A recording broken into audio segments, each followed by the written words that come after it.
வணக்கம் நண்பர்களே. இப்போது ஒரு மனிதன் தன் வாழ்க்கையை எப்படி நிம்மதியாக வாழ்வது என்பதை பற்றி பார்க்கலாம்.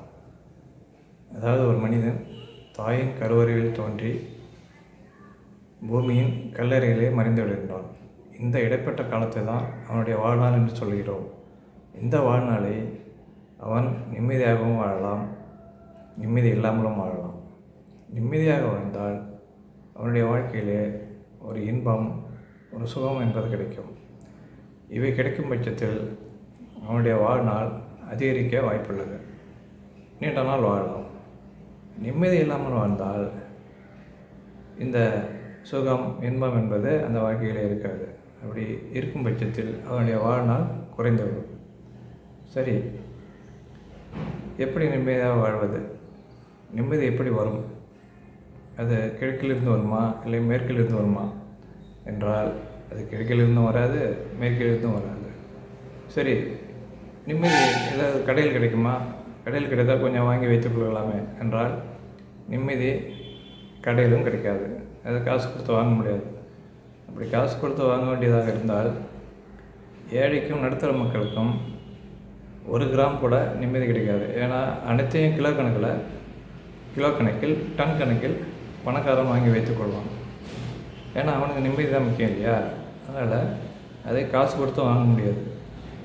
நிம்மதி திசையிலிருந்தும் வராது, காசு கொடுத்து வாங்க முடியாது. நிம்மதி அனைவருக்கும் பொதுவானது. எப்படி காற்றும் மழையும் அனைவருக்கும் பொதுவானதோ அதே மாதிரி தான் நிம்மதியும் அனைவருக்கும் பொதுவானது. காற்று பணக்காரனுக்கு தான் நான் வீசுவேன், அதேமாரி மழை பணக்காரனை பார்த்து தான் பெய்வேன் அப்படின்லாம் அது சொல்கிறதில்ல. அது அனைவருக்கும் பொதுவாக தான் இருக்கும். மழை பெஞ்சால் எல்லாருக்கும், பணக்காரன் ஏழைன்னு பார்க்காது. காற்றும் அப்படி தான் எல்லாருக்கும் பொதுவாக வீசும். அதேமாதிரி நிம்மதியும் அனைவருக்கும் பொதுவானது. சரி, அனைவருக்கும் பொதுவானது அதை எப்படி வரவைப்பது? அதை எப்படி வரவைப்பது என்றால், முதலில் அடுத்தவனை பார்த்து நாம் பொறாமைப்படக்கூடாது. அதாவது அடுத்தவனை பார்த்து அவன் பக்கத்து வீட்டுக்காரன் 4 கார் வச்சுருக்கான், இந்த வீட்டுக்காரன் 4 வீடு வச்சுருக்கான் அப்படின்னு நீங்கள் பார்க்கக்கூடாது. அவன் 4 கார் வச்சுருக்கிறான். அவன் 4 கார் வச்சுருந்தாலும் ஒரு காரில் தான் அவன் போவான். அப்படி இல்லாமல் ஒரு காலில் தலையும், ஒரு காலில் 2 கைகளையும், இன்னொரு காலில் 2 கால்களையும், அதாவது 4வது காரில் அவனுடைய முண்டத்தையும் வச்சு போவான். அவன் அப்படி போக முடியாது. அவன் ஒரு காலில் தான் போவான். 3 கால் சும்மா தான் நிற்கும். அதுமாரி 4 வீடு வச்சுருக்கான் அவன். இப்போ 4 வீட்லேயும் அவன் படுத்துகிட்டு இருப்பானா? அவன் ஒரு வீட்டில் தான் படுப்பான். மீதி 3 வீடு என்ன வருது? அவன் மீதி 3 வீட்டையும் சும்மா வச்சுருப்பான், அப்படி இல்லைன்னா வாடகை விட்டுருப்பான். அப்போ வாடகை விடும் பட்சத்தில் அந்த 3 வீட்லேயும் 3 பேர் வாடகை வந்திருக்கான் இல்லையா? அவன் மனுஷன் தானே. அதேமாதிரி நீங்கள் சொந்த வீடு இல்லைன்னா நீங்களும் ஒரு வீட்டில் வாடகை வந்துருப்பாங்க. ஸோ அதேமாரி பணக்காரனை பார்த்து கவலைப்படாதீங்க.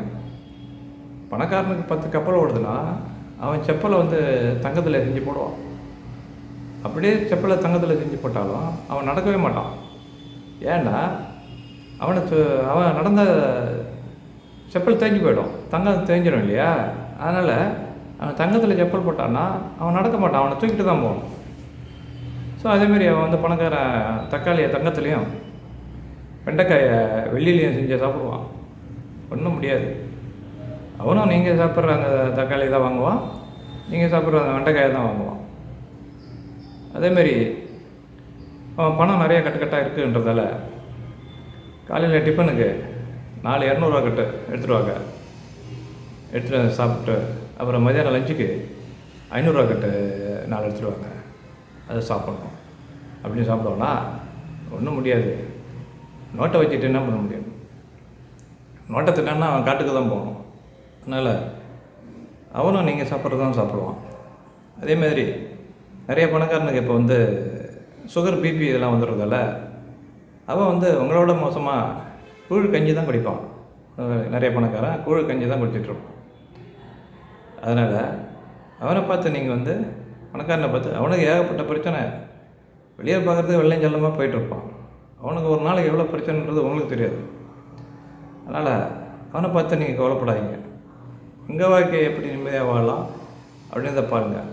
ஸோ வாழ்க்கையை வாழறதுக்கு உணவு, உடை, இருப்பிடம் அப்படின்றது தேவை. அந்த உணவு, உடை, இருப்பிடம், உணவுன்றது சாப்பாடு, அது உடைன்றது ட்ரெஸ்ஸுன்னு சொல்கிறோம். இருப்பிடம்ன்றது ஒரு வீடு. அந்த வீடு சொந்தமாக கட்டிக்கலாம் பணம் இருக்கும் பட்சத்தில். இப்படி இல்லைன்னா கவலை இல்லை, ஒரு வீட்டை உங்கள் வசதி தகுந்த மாதிரி ஒரு வீடு வாடகை எடுத்துக்கிட்டு நீங்கள் வாழலாம். ஸோ இப்படியாக இருக்கணும். திரும்ப வாழ்க்கையை திட்டமிட்டு வாழணும். திட்டமிடுதல்னால் உதாரணத்துக்கு ஒரு பைக் வேணும் உங்களுக்கு அப்படின்னு வச்சுருக்கோம். பைக் விலை 1,25,000 1,400,000 ரூபா அப்படின்னா நீங்கள் 1,00,000 ரூபா சேர்க்கணும். முதல்ல சிறுக சிறுக சேமித்து ஒரு 1,00,000 ரூபா வச்சிங்க. 1,50,000 ரூபா சேர்க்கணுன்ற அவசியம் இல்லை. 1,00,000 ரூபா இருக்கும் பட்சத்தில் ஒரு 25,000 லோன் போயிடுங்க. அது ஈஸியாக அடைச்சிடலாம். அதே பட்சத்தில் 1,00,000 ரூபா 1,50,000 ரூபா வண்டியை 10,000 வந்தால் போதும் அப்படின்ட்டு கூப்பிட்றாங்கன்னா போகாதீங்க, லாக் அடிங்க. அதேமாரி கார் வாங்கணும் அப்படின்னா 10,00,000 ரூபா காரு, அதை 9,00,000 ரூபா 8,00,000 ரூபா அளவுக்கு நீங்கள் சேமிக்கணும். சேமிச்சுட்டு இது 8,00,000 ரூபா இருந்ததுன்னா 2,00,000 ரூபா லோன் போயிடுங்க. அது ஓரளவுக்கு அடைச்சிடலாம். அப்படி எல்லாம் 50,000 ரூபா கட்டிட்டு கார் எடுத்துக்கங்க அப்படின்னா நீங்கள் 50,000 ரூபா கட்டிட்டு அந்த 10,00,000 ரூபா கார் எடுத்திங்கன்னா 9,00,000 லோன். இந்த ஒரு காரே உங்களை என்ன பண்ணும், உங்களை நடுத்தருக்கு கொண்டு வந்துடும். எப்படின்னா ஒரு பக்கம் அந்த காருக்குள்ள நீங்கள் நடத்துகிற மக்கள், ஒரு பக்கம் அந்த 9,00,000 மாதம் மாதம் நீங்கள் டியூ கட்டணும். திரும்ப வருஷம் வருஷம் இன்சூரன்ஸு இல்லை ஆயிரக்கணக்கு போடலாம். வருஷம் வருஷம் இன்சூரன்ஸு, அப்புறம் மெயின்டெனன்ஸு 6 மாதத்துக்கு ஒரு தடவை மெயின்டெனன்ஸு அவன் ஃபோன் பண்ணிவிடுவான். வண்டி எதாவது பிரச்சனைனா ஒன்றும் பண்ண முடியாது சார் அப்படின்னு சொல்லி மிரட்டி உங்களை வருஷத்துக்கு 2 தடவை காசை பண்ணிக்கிடுவான். Maintenance, insurance.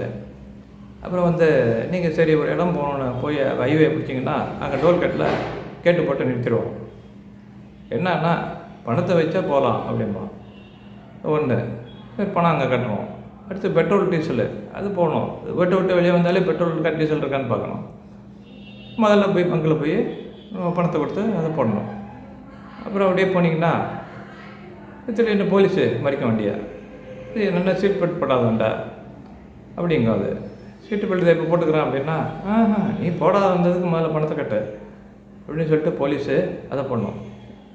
ஸோ இதேமாதிரி திட்டமிட்டு நீங்கள் வாழணும். ப்ளஸ் குடிக்கக்கூடாது. கிராமத்தில் இன்றைக்கி ஒரு 500 ரூபாயிலேருந்து 1000 ரூபா வரைக்கும் சம்பளம். அதுவே கூலி வேலைக்கு போனால் கூட 500 ரூபாயிலேருந்து 1000 ரூபா வரைக்கும் சம்பளம். அது கிராமத்தில் போதும். நகர்ப்புறத்தில் நீங்கள் வாழணுன்னா அதாவது ஒரு மினிமம் 1000 ரூபா ஆகும். அதாவது 30,000லேருந்து 50,000 இருந்தால் நீங்கள் நகர்ப்புறத்தை வாழணும். அதுக்கு மேலே அதிகமாக சம்பளம் வர வர நீங்கள் உங்களுடைய வாழ்க்கையோடைய லைஃப் ஸ்டைலை கொஞ்சம் கூட்டிக்கலாம். இதேமாரி திட்டமிட்டு வாழணும். குடிக்கக்கூடாது. குடிச்சிங்கன்னா உங்கள் குடும்பம் தடுக்கி விழுந்துடும். நீங்கள் குடிக்க போனீங்கன்னா உங்கள் குடும்பம் தடுக்கி தான் விடும். குடிக்காதீங்க. உங்கள் வாழ்நாளும் குடல் குண்டியெல்லாம் வீணாப்படும். குடலும் வீணாக போகும். குடிச்சிங்கன்னா குண்டியும் வீணாப்படும். அதனால் குடிக்காதீங்க. திட்டமிட்டு வாழணும். ஒரு மனிதன் நிம்மதியாக வாழணுன்னா இந்த மாதிரி திட்டமிடணும். அடுத்தவனை பார்த்து பொறாமப்படக்கூடாது. இதேமாரி வாழ்ந்தாலே நீங்கள் நிம்மதியாக வாழலாம் உங்கள் வாழ்க்கையை என்று கூறிக்கொண்டு விடைபெறுகிறேன். நன்றி, வணக்கம்.